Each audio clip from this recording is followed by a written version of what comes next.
Please welcome Arizona Corporate Commissioner Ana Tovar. Para limpiar con el humo sagrado cada recuerdo. Cuando escriba tu nombre en la arena blanca con fondo azul, cuando mire el cielo en la forma cruel de una nube gris, aparezcas tú. Una tarde subo una alta loma, mire el pasado. Well, good afternoon, everyone. How's everyone doing? Awesome. Well, I'm super excited to be with you today. My name is Ana Tovar, and I'm the first Latina statewide elected in Arizona. But I'm also here as a parent and a grandma who's distraught about the future rights and the personal freedoms of my children and grandchildren, which would be totally gone if Trump is elected. To think that they have fewer rights right now than I did growing up is a disaster. Well, let me tell you, we have a lot to talk about today, and I'm hoping that we'll have a great platica that you guys will ultimately enjoy. So for now, I'm honored to be introducing two women I'll be sharing the stage with. First, we are pleased to be joined today by actress and activist Francia Raisa. Yes! And just on a personal note, I'm inspired by Francia's story of being an organ donor. As many of you know, I myself am a survivor of two transplants because of another donor, and that's my brother Jose. And he's here with us today, so thank you. We are so thrilled to have Francia with us here in Arizona today, so please join me in giving her a warm Arizona welcome to Francia Raisa.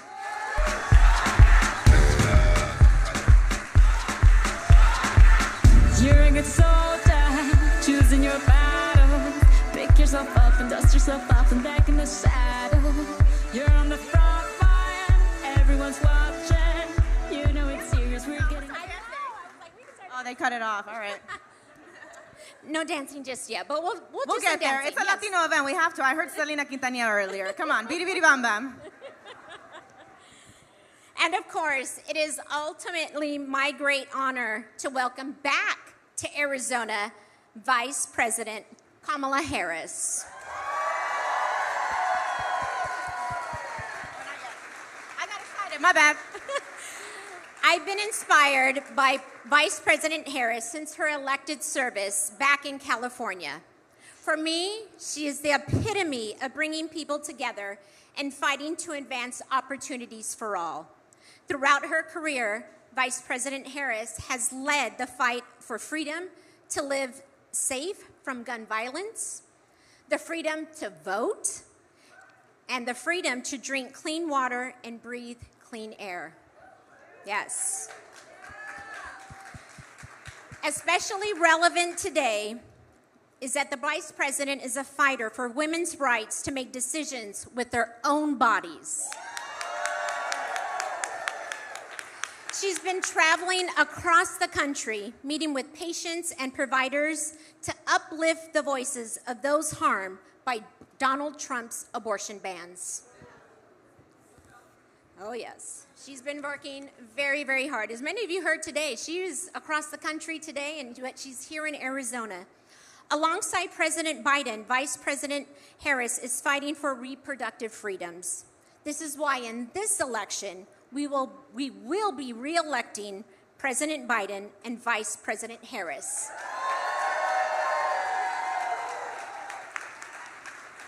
And we're going to be sending Donald Trump a crystal clear message. Don't mess with Arizona freedoms. And now it is my honor to introduce the first woman to be elected Vice President of the United States, Kamala Harris.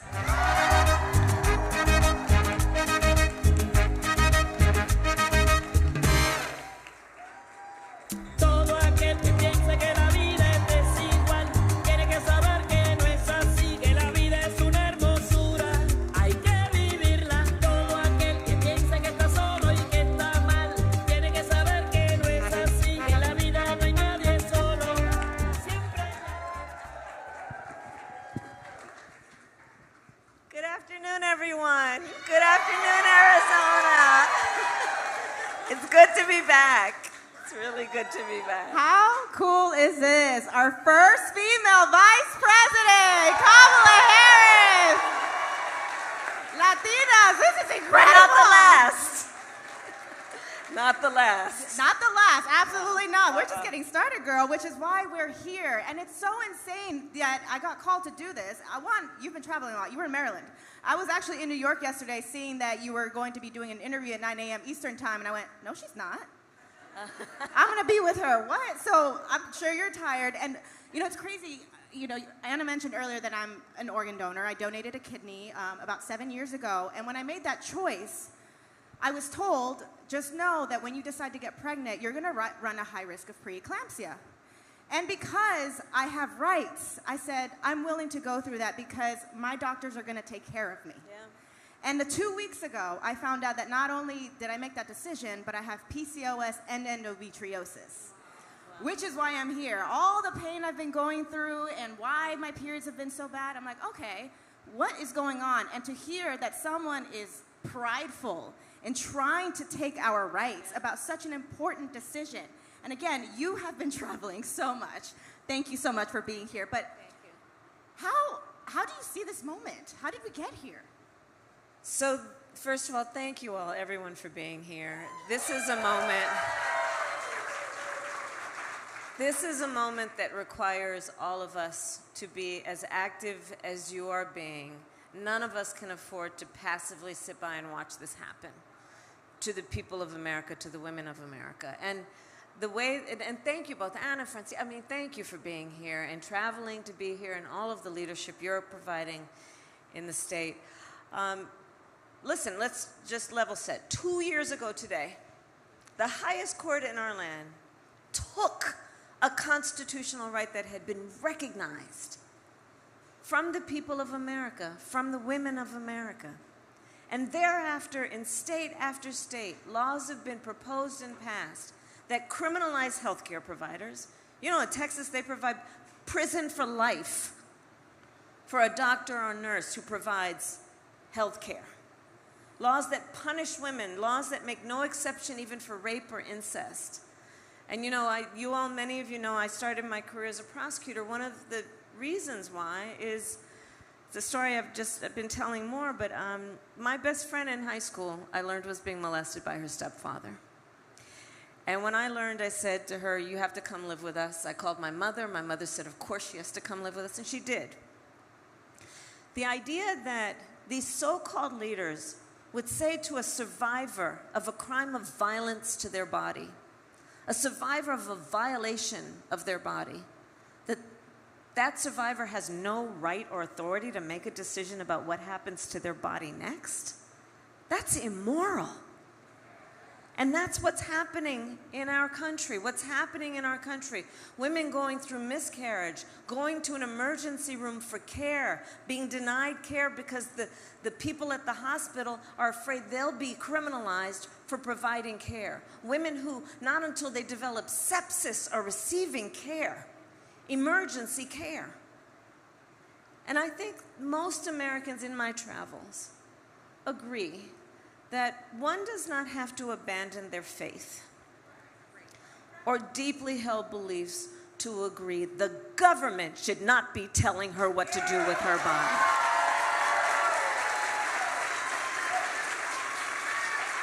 We trust women to know what is in their own best interest.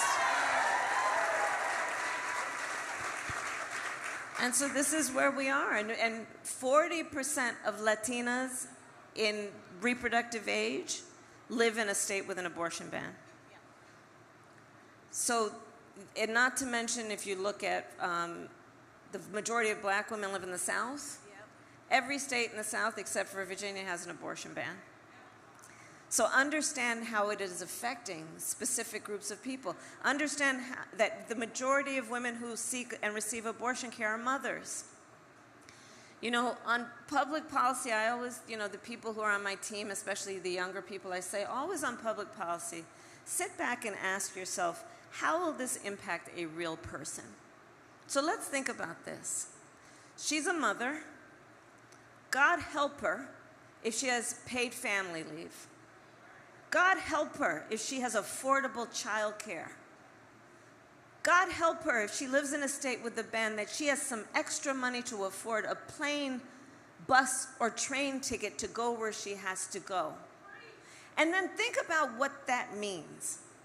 So she's got to leave her home and her children to go to an airport to stand in a TSA line,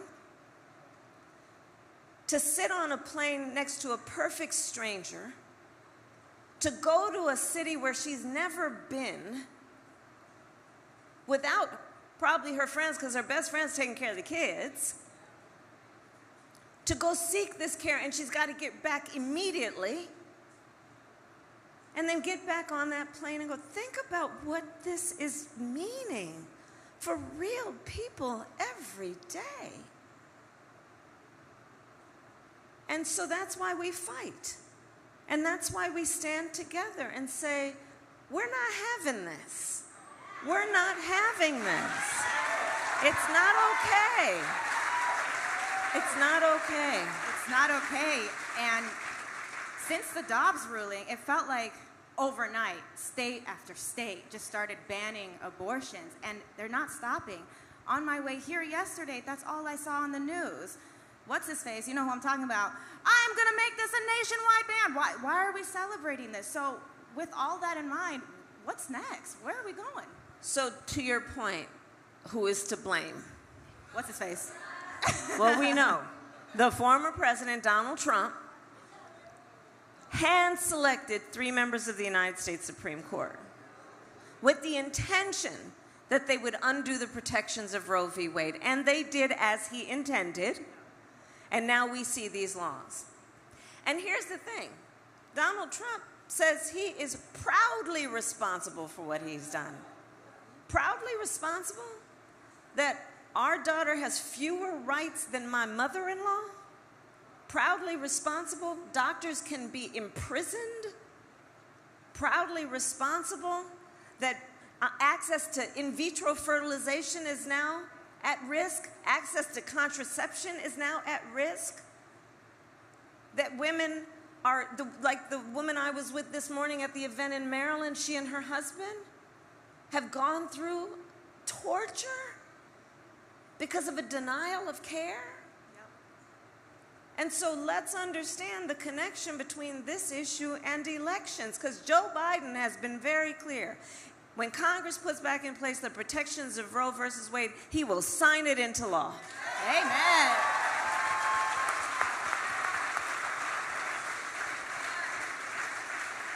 And who represents you in Congress also matters. Yes, it does. Because Arizona, and who is your governor, and who is your attorney general also matters. And those two, what they have done in particular here in Arizona to fight for freedom is outstanding. We've been watching it around the country, and thanks to you all, they are there to do that work.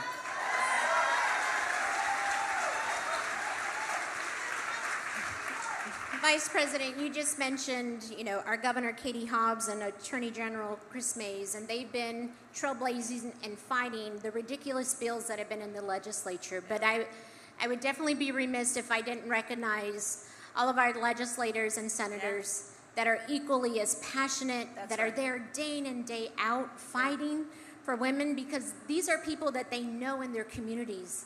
They know in their neighborhood. They represent them. And I see them working so diligently all the time. So please, if you're an elected official here, let's stand up. Let's see our senators and our representatives that are here. There we go. Ladies, you're amazing. You're an inspiration. Thank you for everything that you do. There's so many nonprofits that are out there advocating as well. But I just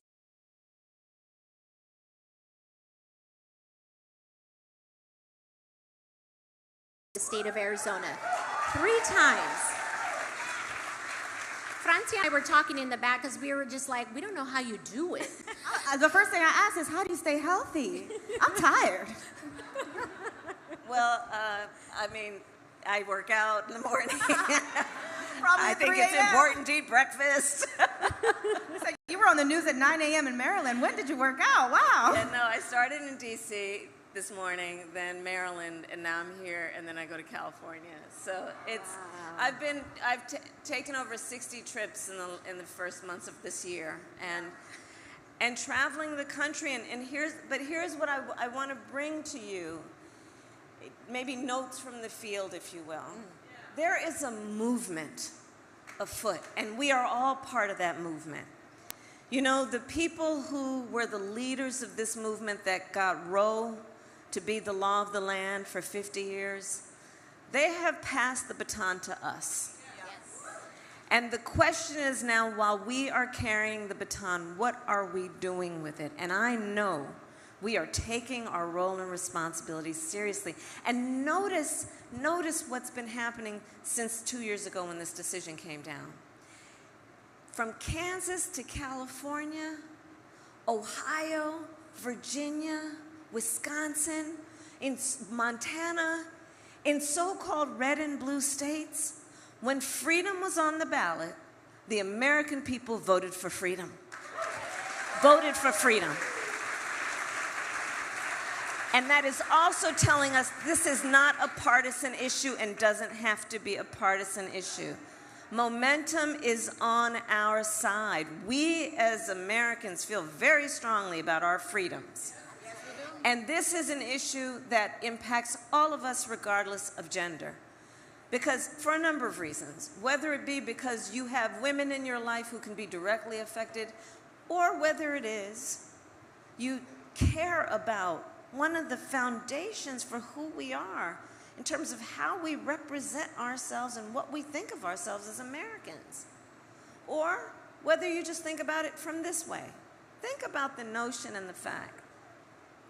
A most fundamental right, the right to make decisions about your own body, is now being made by the government. But think about that regardless of your gender. If they can go for that, the most fundamental of rights, what's next? And check out that Dobbs decision that came down 2 years ago, because Clarence Thomas said the quiet part out loud. Contraception, same-sex marriage, what other rights could be at stake? So it's a moment for us to all, and I can see that when I look at the diversity of this group of people and this group of leaders. We know this affects everyone. It affects everyone. Well, Vice President, we appreciate your 3 visits here on reproductive rights, and we welcome you at any time to Arizona, because what you bring, you just, our crowd here is enthusiastic, and they feed off of your energy, they feed off of your passion, and I bet each and every one of you is going to go home and explain to your friends, your familia, your vecina, maybe your nana, your tia. You're going to tell them. Chisme, yes. You're going to tell them exactly what happened today, and then they're going to be inspired to do something. We have a critical ballot on the measure for abortion here in Arizona, and know that we are fighting tooth and nail, Vice President, to making sure that we have the freedoms that we ultimately deserve, Arizonans, correct? Yeah. And Commissioner, I have to say, you've been an extraordinary leader. I think every time I've come to Arizona, you have been here with me, and I've watched your leadership, and I'm so honored that we're sharing this stage today together. Thank you. Thank you. I'm absolutely honored. Thank you. Well, Vice President, we have a member in our audience who is a DACA recipient and a mother. And I met her backstage, Maria Leon, and she has a question for you that is ultimately a personal question for her, because it relates to her every single day, and it's going to give her some hope to be able to reach out to you. So Maria, can you please stand up and ask your question to Vice President Harris?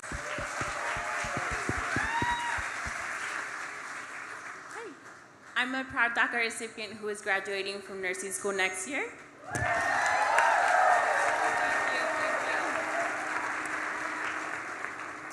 I am also a first-time mother who is very passionate about women's health and look forward to giving back. Thanks to your to the executive order your administration recently announced, I have a path to a visa and citizenship.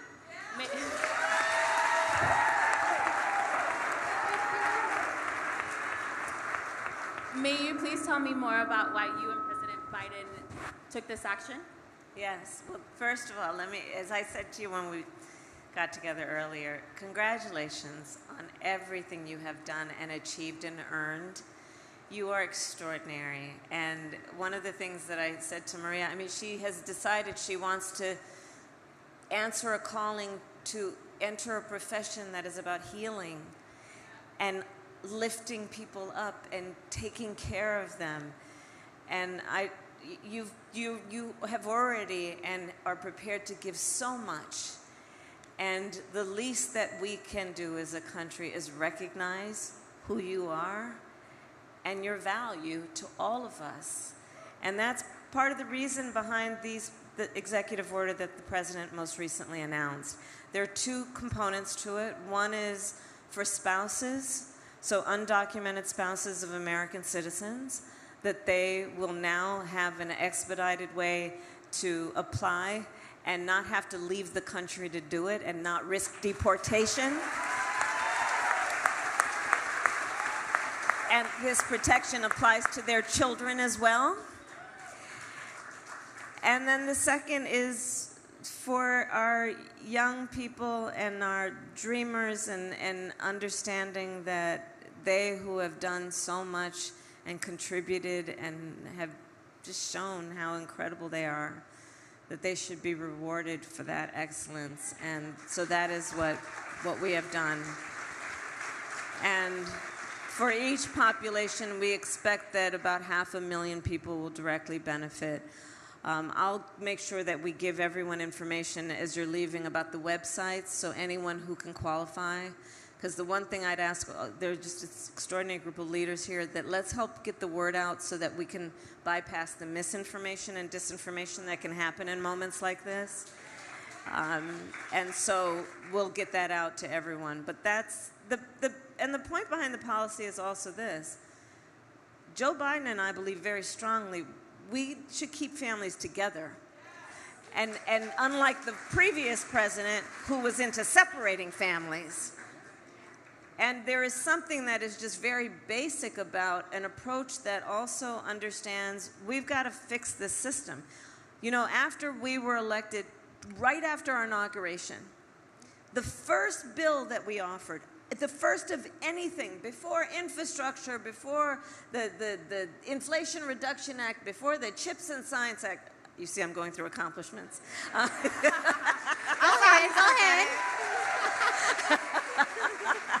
Girl, you sure you're not Latina? We do that. Don't waste your time, But before any of that was to propose a pathway for citizenship.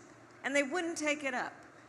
And then months ago, as you know, the result of months of work, bipartisan work, with some of the most conservative members of the United States Senate, there was a deal to deal with what we need to do around the border, pathway to citizenship.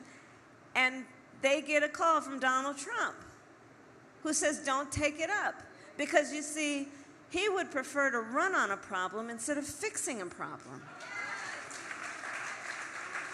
And that's part of what we have to recognize. A solution was at hand. And he said, don't do it. Ultimately, I think there's something about this moment that has to be addressed, which is, over the last several years, there's this kind of backward approach pushed by some to suggest that the measure of the strength of a leader is based on who you beat down, instead of, Maria, what you know, what we all know. The true measure of the strength of a leader is based on who you lift up. Right? And that's part of what we've got to reclaim in this election. Let's reclaim that approach that I do believe the vast majority of us embrace. That's what we want in our leaders. So there you are. So you just said something. You said, you believe it, you believe it, you believe it. And you touched on something earlier about how important it is to vote, not just in November, but just every election. You guys have a primary coming up. It's all connected, just like our health. If we stress out, our cortisol level goes up. What happens when our cortisol level goes up? We gain weight. All of this stuff, it's all connected. So it's important to vote in every election, not just this one. But you're speaking, and everyone here, Commissioner said it, you're just so passionate. And I mentioned, like, are you sick? Do you get tired? Because you have so much passion and hope, and I think that's what's keeping you motivated and going. How can we have that same hope? What advice can you give us to stay on track and speak our voices without getting, backlash from other people, especially because there is such a stigma behind abortion and voting and immigration? I think it's really important for each of us to understand our power and not allow the circumstances or situation to silence us or make us feel like we're alone. I'd ask all the leaders in this room, to your point, look around this room. And at moments when you're in that type of situation, like, hold on to this image in your heart and in your mind. You're not alone. And especially when it comes to those of us who are advocating for the rights of women, we have to remember that we are strong, and there is a community of people, a big community, a diverse community of people that stand behind the notion that nobody should be treated less than equal. And so hold on to that. And listen, I'll speak from personal experience. I think many of us have had this experience. And I'll say this in particular to the young leaders here. There are going to be many times in your life where you're going to be told, that can't be done. It's never been done before. It's not time. They're not ready for it. And then this is the one I love. It's going to be a lot of hard work. Don't you listen. I eat no for breakfast.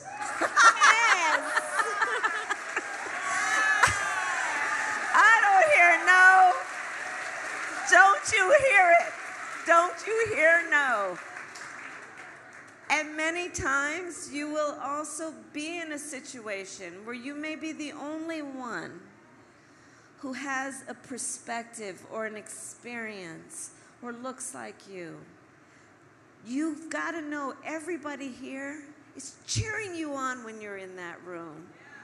You are not alone, and we expect that in that moment you will have chin up and shoulders back and use your voice, knowing you represent all of us when you are in that situation.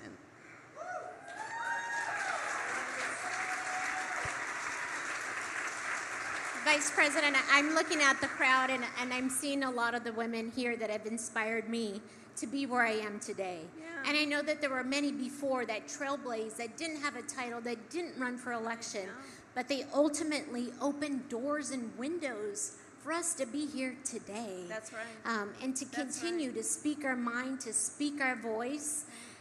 So, I get so much hope from you, seeing you all the time speaking. And I'm very hopeful here in Arizona. I'm hopeful that we are going to re-elect you and President Biden. We will. I am. We're going to win. We are going to win. We are. Yes. We are going to win. It won't be easy, but we are going to win.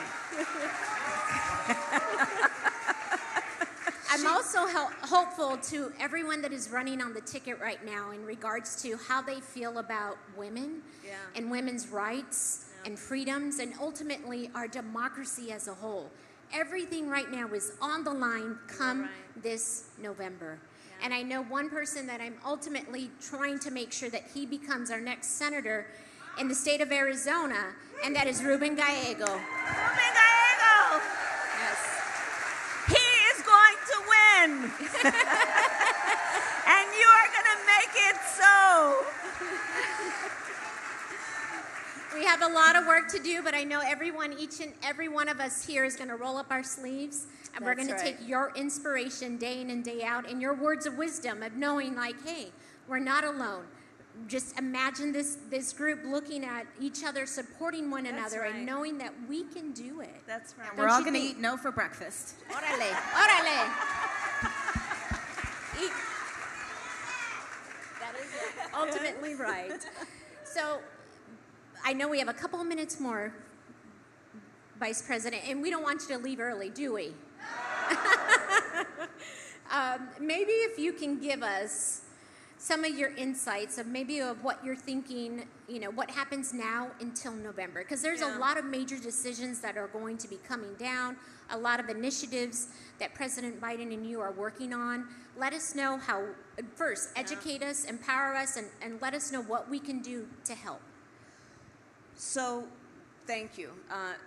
Everything that you are doing, this is a group of you all, everyone here has decided to leave, and I thank you so very much. And the work that you are doing here in Arizona on every level, including the most recent point that you made about Ruben Gallego, is going to make a difference for this state and for people around our country.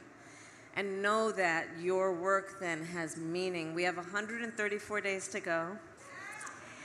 One of the most important things that we can do is to make sure everyone is registered to vote, and they do vote. And let's start with just checking on your own voter status to make sure they've not moved your polls, to make sure that you know where you can vote. Go to iwillvote.com. It's also available in Spanish. And encourage your neighbors and friends to do the same. Let's get everyone registered to vote. Let's remind everyone,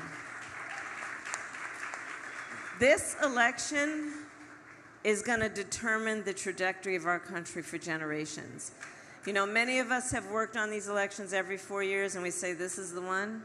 This here is the one. This is the one. When we have such fundamental freedoms that are being attacked in our country, this is a moment where none of us can sit this out. None of us can say, oh, we'll pick it back up the next time. We've got these extremists in our country passing laws. In the state of Georgia, for example, they passed a law that makes it illegal to give people food and water for standing in line to vote. The hypocrisy abounds. What happened to love thy neighbor? Laws that in the state of Florida don't say gay, where some young teacher who is doing God's work teaching other people's children is afraid to put up a picture of themselves with their partner because they might get fired. God knows we don't pay them enough as it is. When we look at people living, I did a college tour this last fall. Gen Z, I love Gen Z. I love Gen Z. Oh, you guys are terrific. And I'd ask our young leaders, raise your hand if at any point between kindergarten and 12th grade you had to endure active shooter drill. Almost the ones who are here, they all raise their hands. What our young people have gone through in terms of their fear about assault weapons, the fact that we don't have universal background checks, there are so many issues at stake in this election, both in terms of local elections, state elections, Congress, and the White House. And we each have the power. And I'll close with this point. As Vice President, I have now met over 150 world leaders, presidents, prime ministers, chancellors, and kings, many of them multiple times. The most recent international trip I took was to Switzerland, but before that I was in Dubai. I was representing our country in these places. Almost 201 world leaders came up to me and said, hope you guys are going to be okay. Because they know what this election means for their countries. So our work right now is absolutely directly going to affect the people of Arizona, the people of our country, but will have an impact on people around the world. That's what's in our hands right now. And democracy, Commissioner, you mentioned democracy. I think the nature of democracy is there's two sides to it. On the one hand, incredible strength. When a democracy is intact, what it does to protect and defend the freedoms and liberties of its people.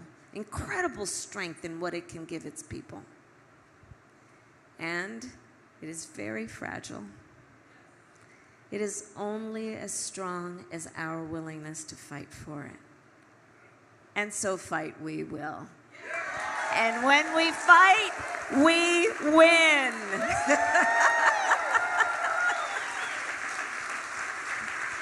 Francia, how do you think our plática went? Good?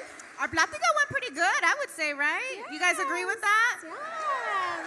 I mean, we had a good time, we were dancing, and we're all gonna eat no for breakfast. I love that line. That's what I took out of all that. No, you are not taking my rights away. And you were talking about schools. I was like, every day I had to say the Pledge of Allegiance. And I just remember at the end, under God, liberty and justice for all. Where's the liberty? Where's the justice? If we're gonna lean on that and still represent that, then we have to vote and keep our rights as human beings, as citizens. We have gone way too far to go backwards. That's my time. You guys, join me again in thanking Francia for coming out and Vice President Harris Please give as well, another too. round of applause for Vice President Kamala Harris.